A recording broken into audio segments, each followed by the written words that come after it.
When it comes to eating healthy, don't sabotage yourself by food packaging.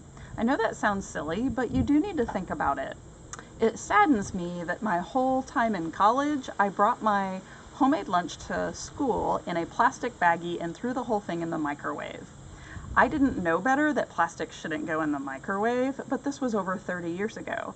Now we should know better, even though I still see a lot of people heat their food in plastic in the microwave. So plastic contains a chemical called BPA. We know that it's toxic and it's been correlated and associated with most every health problem, and it's a hormone disruptor. After all, the FDA banned BPA from being used in sippy cups and baby bottles back in 2012 because we know it's toxic.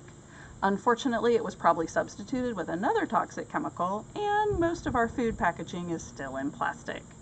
That's plastic. Think of other food packaging like cans. Think canned soup, canned vegetables.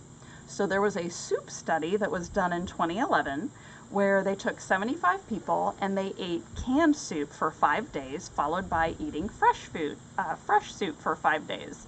They followed and tracked the amount of BPA in their urine the whole time and found that during the canned soup, the BPA in their urine was higher by 1,000%. So obviously your food packaging makes a difference. Then butter wrappers were tested recently, and they tested over 30 brands and found that half of them were guilty of having toxic chemicals in them. And I wasn't impressed with different companies that were supposed to be healthy and organic that were still guilty of toxic wrappers. Then there's water bottles.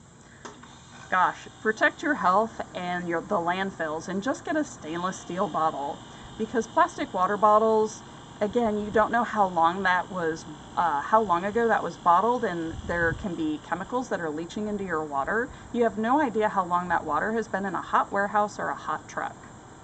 Last story. So a friend invites me over to Thanksgiving a few years ago, and their mom was in town and did all the cooking. So there was a lineup of all these crock pots, and when I went to get food, I saw every crock pot was fully lined with plastic saran wrap. Oh, just didn't want to eat it, and it didn't surprise me that not even a year later my friend tells me their mom was diagnosed with breast cancer. Not that that's the cause, but definite contributor. So look out for your food packaging, it matters. Research shows that clicking the thumbs up and subscribe button will make fingers healthy and strong, and besides, it's free.